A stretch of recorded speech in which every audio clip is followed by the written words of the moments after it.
والصلاة على نبيه العدل بكبريائه بسلطان وبإعلان وبإتقان وبإيمان وبيان في فرقان وحده لا شريك له وحده بوحدة موحدا بوحدة موحدا بوحده وحيدا وأحدا بلا مدد وجدد ونصب ووصف في الكمال وحده لا شريك له ولا نظير له ولا مثل له ولا مثال له ولا وزير له ولا مقارن له ولا مكاظم له ولا مداني له ولا مضارع له ولا مناظر له ولا جلد بلد ولد جسد رسو جزو نزو عظم له ولا جذب وصف عيب كاب بيت خصم له ثم نشهد أن لا إله إلا الله وحده لا شريك له من يشرك في ذاته وصفاته وعاداته وآياته أو يتبرك بغيره من نبي وولي وتقي ونقي ونسيم وحسين وجميل وصغير وكبير فعليه الخسران والوبال ثم نشهد أن سيدنا وسندنا وحبيبنا ومولانا مؤيدنا مخدومنا منظومنا معصومنا مقصودنا أجدر الخلق جديرنا أعظم الخلق وأشرف الخلق وأكرم الخلق وأجمل الخلق وأحسن الخلق من الحسن والسدارة والولاية والحكاية والأمانة والإمامة أعلانا وأجلانا وأتقانا وأزهدنا وأرفقنا وأخطرنا وأكبرنا أحمر أنور أجدر أطفل أوثق أكمل له ثم نشهد أن حبيب ربنا وصمدنا محبوب جدلنا ونزلنا ووصلنا إيماننا مبين فرقاننا هادي سبيلنا رونق جدراننا هو عدوة نظمة قدوة رتبة أسوة حسنة وبدلائله القاهرة الغالبة الظاهرة الباطنة سعد إلى سدرة المنتهى في ليلة المعراج كشف الدجى ثم دنا ثم دنا ثم دنا فتدلى فكان قاب قوسين أو أدنى. درود شریف پڑھ لیں میری سب. اللهم صل على سيدنا وعلى آل سيدنا ومولانا محمد كما صليت على إبراهيم وعلى آل إبراهيم إنك حميد مجيد.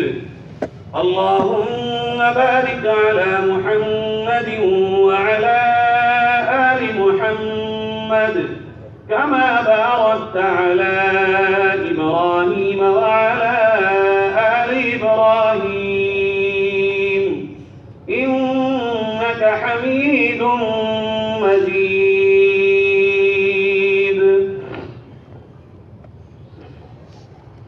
اللہ تبارک و تعالیٰ کا بڑا فضل اور اس کا بڑا احسان اور بے پناہ شکر ہے کہ اس نے ہم سب کو یہاں اس ایک اہم دن میں دین اور ایمان کی نسبت پر جمع ہونے کی توفیق عطا فرمائی۔ دعا کریں کہ اللہ تعالیٰ اس محفل کو، اس مجلس کو، اس اجلاس کو ہم سب کے لیے خاص طور پر بے حد قبول فرمائے اور اس کو ذریعہ بنائے اللہ تعالیٰ ہماری ہدایت کاملہ اور نجات کاملہ کا۔ اور عام طور پر اللہ تعالیٰ اس محفل کی برکت سے ساری دنیا کے انسانوں کو ہدایت کاملہ اور نجات کاملہ عطا فرمائے۔ میرے بھائیوں، اللہ تبارک و تعالیٰ نے پیارے نبی محمد رسول اللہ صلی اللہ علیہ وسلم کے ذریعے اس امت کو جو ایک ہدایت نامہ دیا ہے، اس سے بہترین ہدایت کی بات بتانے والا کوئی نہیں ہے، اندھیروں میں اجالوں کے راستے اس سے اچھا دکھانے والا کوئی نہیں ہے۔ جب جب اس امت نے اپنے مسائل کا حل اس ہدایت نامے کے ذریعے کیا ہے، اس کی نیا پار لگی ہے، اور جب جب اس امت نے اپنے تمام مشکلات اور مسائل کا حل اس ہدایت نامے کو چھوڑ کر کہیں اور جا کے کیا ہے، تو پھر یہ امت کی کشتی ہمیشہ خبر میں پھنسی ہے۔ وہ ہدایت نامہ اللہ تبارک و تعالیٰ کی نازل کرتا کتاب محمد رسول اللہ صلی اللہ علیہ وسلم کے ذریعے جو ہم تک پہنچائی گئی ہے قرآن کریم نے۔ قرآن کریم نے کوئی گوشہ ایسا نہیں چھوڑا ہے کہ جس میں ہمیں ہر موقع پر اور ہر مشکل کے لمحات میں ہماری رہنمائی نہ کی ہو۔ آئیے ہم اور آپ آج اسی قرآن سے پوچھتے ہیں کہ آج کے ان حالات میں، آج کے ان مایوس کن حالات میں قرآن تو ہماری کیا رہنمائی کرتا ہے؟ تو میرے بھائیوں، پہلی بات جو قرآن ہمیں بتاتا ہے وہ یہ کہ پہلی بات تو یہ ہے کہ اپنے دل و دماغ سے ہر انسان اگر کسی کے دل میں خیال یہ ہو کہ مجھے کوئی رہنمائی نہ ملے گی تو پہلے اس کو صاف کر دے، کیونکہ قرآن کہہ رہا ہے إِنَّ هَذَا الْقُرْآنَ يَهْدِي لِلَّتِي هِيَ أَقْوَمُ۔ سب سے اچھی رہنمائی کرنے والا اگر کوئی ہے تو وہ قرآن کریم ہے۔ سب سے اچھا راستہ بتانے والا اگر کوئی ہے تو وہ قرآن کریم ہے۔ میرے بھائیوں، قرآن کریم ہمیں چند باتوں کی طرف بڑی خصوصیت کے ساتھ متوجہ کرتا ہے۔ ان میں سے پہلی بات یہ ہے، ہر ایمان والا لا الہ الا اللہ محمد رسول اللہ جس نے اپنی زبان سے پڑھا اور دل سے اقرار کیا ہے، وہ اس بات پر یقین کرے کہ میری ہر مشکل کا حل اس قرآن کے ذریعے ہوگا۔ اگر اس پر یقین نہیں ہے تو اللہ تبارک و تعالیٰ پھر بندوں کو دنیا کے حوالے کرتا ہے، وہ دنیا پھر ان کے ساتھ جو چاہے، وہ دنیا کے ساتھ جیسے چاہے جڑیں، دنیا ان کے ساتھ جیسا معاملہ کرے۔ اگر قرآن سے جڑ کے، قرآن سے پوچھ کے کوئی بھی حالات ہوں، کتنے بھی خطرناک ہوں، کتنے بھی دشوار ہوں، کتنے بھی مشکل ہوں، کتنے بھی سنگین ہوں، کتنے بھی بھیانک ہوں، لیکن قرآن یہ کہتا ہے اگر مجھ سے جڑے ہو تو یاد رکھو، نبی کریم صلی اللہ علیہ وسلم نے فرمایا قرآن ایک ایسا ذریعہ ہے جو تمہیں تمہارے رب سے جوڑنے کے لیے اس کا ثانی نہیں ہے۔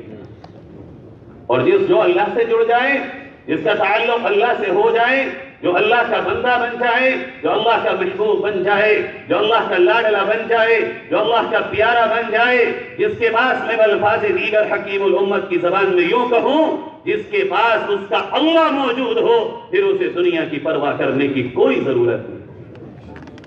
پرواہ وہ کرے جن کے پاس اللہ نہ ہو، پریشان وہ ہوں جن کے پاس اللہ نہ ہو، مصیبت میں مبتلا ہو کے اپنے ذہن و دماغ کو پریشانی میں مبتلا وہ کرے جن کے پاس اللہ سے جوڑنے والی کتاب اور اللہ سے ملانے والے محمد رسول اللہ صلی اللہ علیہ وسلم جیسی مبارک ہستی کے پیغامات نہ ہوں۔ ہم واحد دنیا میں وہ قوم مسلم ہیں جن کے پاس کائنات میں سب سے عمدہ نبی، سب سے عمدہ نبی، سب سے عمدہ نبی کی تعلیمات، اللہ سے جوڑنے والے سب سے کلیئر بغیر کج کے راستے ہیں کہ جو اللہ سے بندے کو جوڑتے ہیں۔ ساری دنیا میں نہ ایسا کلام کسی کے پاس ہے، نہ ایسا محمد الرسول اللہ صلی اللہ علیہ وسلم جیسا نبی کسی کے پاس ہے جس نے ہر موقع پر، ہر میدان میں، ہر لمحے میں، ہر موڑ پہ، زندگی کے ہر پیچ پہ آ کر بندے کو، اللہ کے امتی کو اپنے یہ ہدایت دی ہو، میرے امتی تجھے یہاں یہ کرنا ہے، یہاں یہ کرنا ہے۔ حد تو یہ ہو گئی میرے بھائیو، اللہ تبارک و تعالیٰ نے پیارے نبی صلی اللہ علیہ وسلم کے ذریعے اس امت پر وہ احسان فرمایا جو احسان یہ ساری امت مل کے صبح قیامت تک ادا نہیں کر سکتی، کہ امت کا ایک فرد اگر بیت الخلا میں جائے تو تعلیمات محمد میں بیت الخلا میں جانے کا طریقہ بھی موجود ہے۔ اس سے زیادہ کلیئر راستے، اس سے زیادہ عمدہ راستے، اس سے زیادہ عمدہ تعلیمات، اس سے زیادہ پیاری تعلیمات، اس سے زیادہ پیارے ارشادات کائنات میں چلے جاؤ اور محمد صلی اللہ علیہ وسلم کو چھوڑ کے اور قرآن کو چھوڑ کے امت کے لوگوں کہاں سر مارو گے؟ کس کی تحلیف پہ جا کے سر پٹھو گے؟ کہاں جا کے اپنے ماتھے کو پھوڑو گے؟ کوئی تمہارا فون پہنچنے والا نہیں ہے، کوئی تمہاری سننے والا نہیں ہے، کوئی تمہیں تمہاری آہو بکا پہ کان دھرنے والا نہیں ہے۔ اگر ہے رات میں بھی رونے والا، دن میں بھی رونے والا، آسمانوں پہ تمہیں یاد کرنے والا، زمین پہ تمہیں یاد کرنے والا، تمہاری راتوں کی فکر کرنے والا، تمہاری صبحوں کی فکر کرنے والا، تمہاری دوپہر کی بھی فکر کرنے والا، تمہاری شام کی بھی فکر کرنے والی اگر کوئی ذات بابرکت ہے تو وہ صرف اور صرف محمد الرسول اللہ صلی اللہ علیہ وسلم کی ذات ہے۔ میرے بھائیو، آئیے ہم اور آپ قرآن سے پوچھیں، اے قرآن تو بتا، تو ہی ہے ہمارا ہدایت نامہ، تو ہی ہے ہمیں اندھیروں سے روشنی کی طرف لانے والا، تو ہی ہے ہمیں مایوسی سے اطمینان کی طرف دم بھرنے کے لیے ایک پیغام دینے والا۔ تو میرے بھائیو، قرآن ایک پیغام امت کے ہر فرد کے نام دیتا ہے اور وہ یہ کہتا ہے لَقَدْ كَانَ لَكُمْ فِي رَسُولِ اللَّهِ أُسْوَةٌ حَسَنَةٌ۔ اے امت کے لوگوں، اے اللہ پر ایمان لانے والوں، محمد رسول اللہ صلی اللہ علیہ وسلم یہ تمہارے لیے صرف نام لینے کے نبی نہیں ہیں، یہ صرف نام لے کر کے محبت جتلانے کے لیے نہیں ہیں۔ لَقَدْ كَانَ لَكُمْ فِي رَسُولِ اللَّهِ أُسْوَةٌ حَسَنَةٌ، یہ تمہاری زندگی کے ہر موڑ پہ تمہارے لیے بہترین نمونہ ہے، ان سے اعلیٰ نمونہ تمہیں کائنات میں کہیں نہیں مل سکتا۔ کیسے نمونہ ہے؟ اللہ نے پیارے نبی صلی اللہ علیہ وسلم کو نمونہ بنایا پیدا ہونے کے دن سے لے کے موت کے وقت تک۔ نبی کا بچپن بھی نمونہ، نبی کا لڑکپن بھی نمونہ، نبی کی جوانی بھی نمونہ، نبی کی نبوت کے بعد 40 سال سے 53 سال تک گزرے ہوئے مکہ مکرمہ میں 10 سال نمونہ، مدینہ منورہ میں گزرے ہوئے 10 سال نمونہ۔ نبی صلی اللہ علیہ وسلم ہر ایک امتی کے لیے خوشی میں بھی نمونہ ہے، غم میں بھی نمونہ ہے، مشکل میں بھی نمونہ ہے، پریشانی میں بھی نمونہ ہے۔ اور آپ صلی اللہ علیہ وسلم کی ایک ایک ادا سے اللہ تبارک و تعالیٰ نے اس امت کو ہر ادا پر پیغام دیا۔ آئیے غور کیجئے، بہت مختصر بہت کم وقت ہے میرے پاس آج، اور بات بہت طویل ہے، 3 باتیں ہیں اور تینوں باتوں میں سمندر ہیں۔ قرآن کی 3 آیات ہیں، مجھے ان پر بات کرنی ہے، اور ہر ایک آیت کے اندر ایک سمندر چھپا ہوا ہے۔ اس میں سے آپ کی دعا، آپ کی توجہ اللہ کی طرف اگر ہے تو انشاءاللہ بہت مختصر باتیں اللہ مجھے کہنے کی توفیق دے گا تو میں آپ کے سامنے عرض کروں گا۔ دیکھا نبی کریم صلی اللہ علیہ وسلم کے بچپن کو اگر کسی نے سنا ہو میرے بھائیوں، نبی صلی اللہ علیہ وسلم کی پیدائش کے تذکرے اگر آپ نے سنے ہوں، نبی کے بچپن کی باتیں اگر آپ نے یا میں نے سنی ہیں، مقصد خالی سننا نہیں ہے، نمونے کا مطلب یہ ہے کہ آئیڈیل بنا کے نبی کے بچپن کو اپنے بچوں کا بچپن بناؤ۔ جیسا نبی کا بچپن ویسی نبی کریم صلی اللہ علیہ وسلم کے بچپن کی طرح اپنے بچوں کے بچپن کو ڈھالو۔ یہ بچے نبی نہیں بن پائیں گے نبی کے بچپن پہ ڈھال کے، یہ بچے صحابہ نہیں بن پائیں گے نبی کے بچپن پہ ڈھال کے، نبی کے بچپن کی تربیت دے کر، لیکن یہ یقین کرنا کہ تمہاری بیویوں کی اور تمہارے گھر کی عورتوں کی گود میں کھیلنے والا وہ بچہ کہ جس کا بچپن نبی کے بچپن سے مل جائے گا وہ ولی ضرور بن جائے گا، نبی اور صحابی تو نہیں بن سکتا۔ اور وہ ماں باپ کہ جن کا بچہ اللہ دنیا میں اپنی ولایت سے اس بچے کو نواز دے، ان ماں باپ کے لیے اس سے زیادہ خوش نصیبی کوئی نہیں ہو سکتی کہ اللہ نے ان کے بچے کو اپنی دوستی کا مقام عطا فرما دیا۔ کیا ہے نبی کا بچپن؟ میرے بھائیوں بس بہت شارٹ دیکھیں، نبی کریم صلی اللہ علیہ وسلم پیدا ہوئے، پوری تفصیل نہیں، بس 2-3 باتیں۔ حضرت آمنہ رضی اللہ تعالیٰ عنہا کہتی ہیں، اور جو دائی ہیں وہ یوں کہتی ہیں کہ جب آقا علیہ الصلوۃ والسلام دنیا میں تشریف لائے تو ہم دیکھ کے بڑا حیران ہو گئے کہ ربا آج تک جو بھی بچہ دنیا میں پیدا ہوا ہم نے اس کی پیدائش کا مرحلہ یہ دیکھا کہ وہ پورا کا پورا گندگی سے لت پت ہوتا ہے، اور دنیا میں آنے کے بعد اسے صاف کیا جاتا ہے۔ ایک ہی ایسی ہستی ہے، کون بچہ ہے آخر کہ جو دنیا میں آیا لیکن سر کے بال سے لے کے پیر کے ناخن تک اس بچے کے جسم پہ ناپاکی کا کوئی نشان بھی نہیں ہے؟ محمد رسول اللہ صلی اللہ علیہ وسلم دنیا میں آئے ہیں، میرے بھائیوں ناپاکی جسم پر بالکل نہیں ہے۔ اللہ نے پہلا پیغام دیا، تمہارا اللہ نبی کو پاکی کی حالت میں دنیا میں بھیج رہا ہے۔ اے نبی کے امتیوں، اللہ ناپاکی کو پسند نہیں کرتا، چاہے دل کی ہو، چاہے زبان کی ہو، چاہے کانوں کی ہو، چاہے کپڑوں کی ہو، چاہے بدن کی ہو، چاہے سوچ کی ہو، چاہے نگاہوں کی ہو، چاہے دل کی ہو، چاہے دماغ کی ہو، اللہ پاکیزگی کو پسند فرماتا ہے۔ ان اللہ یحب التوابین ویحب المتطہرین، اللہ تو پسند کرتا ہے پاکیزہ لوگوں کو، اور پاکیزگی صرف کپڑوں کی نہیں ہوتی، پاکیزگی دل کی بھی ہے، پاکیزگی زبان کی بھی ہے، پاکیزگی آنکھ کی بھی ہے، پاکیزگی کان کی بھی ہے، پاکیزگی دماغ کی بھی ہے۔ گندگی کے ساتھ جو کلمے کو لے کے چلے گا، گندگی کے ساتھ جس کے دل میں کلمہ ہوگا، پیارو یاد رکھنا محمد الرسول اللہ پاک، آپ کا لایا ہوا کلمہ پاک، ناپاکی اور پاکی جمع نہیں ہوتے۔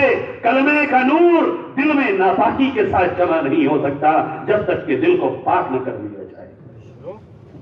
آج غور کیجئے میرے بھائیوں، ہم اور آپ اپنے اپنے دل پہ غور کریں، ہمارے دل پاک ہے؟ آخر نبی کا پیغام اول ہے پاکی، نبی کا پیغام اول ہے پاکیزگی، نبی کا پیغام اول ہے طہارت، اور یہ پیغام اول صرف ذات کے لیے نہیں ہے، یہ گھر کے لیے بھی ہے، یہ گھر کے باہر کے لیے بھی ہے۔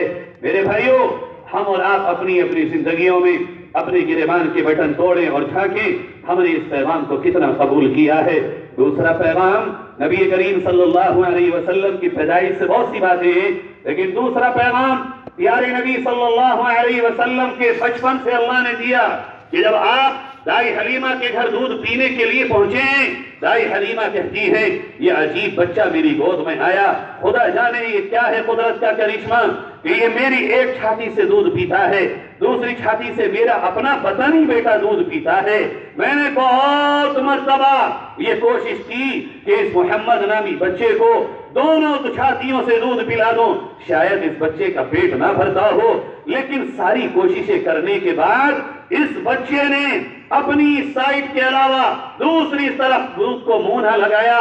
یہ پیغام تھا نبی کریم صلی اللہ علیہ وسلم کی طرف سے، لوگوں کسی کے حق کو مار نہ لینا، تمہارا نبی اپنی بھوک کے باوجود اپنے بھائی کے حق میں دودھ میں سے کوئی حصہ لے کے پلا نہیں ہے، بڑھا نہیں ہے، غذا لی نہیں ہے۔ اے میری امت کے لوگوں، حق مار کے آؤ گے تم سب کچھ کہلاؤ گے، 100% غلامان مصطفیٰ کہلانے کے حقدار نہیں بن پاؤ گے۔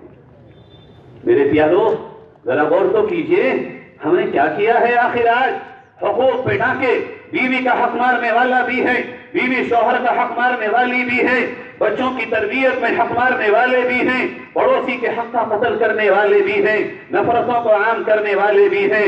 اور پھر آگے چلیے، نبی کریم صلی اللہ علیہ وسلم بڑے ہوتے ہیں، آپ صلی اللہ علیہ وسلم کی عمر جب 40 سال پہنچی ہے، اس 40 سالہ عمر میں، 40 سالہ دور میں پیارے نبی صلی اللہ علیہ وسلم سے ایک بھی مکے کی وادی میں نفرت کرنے والا نہ تھا، نفرت کرنے والا نہ تھا، بلکہ یہ کہنے والا تھا یہ محمد تو سچوں میں سب سے سچا ہے،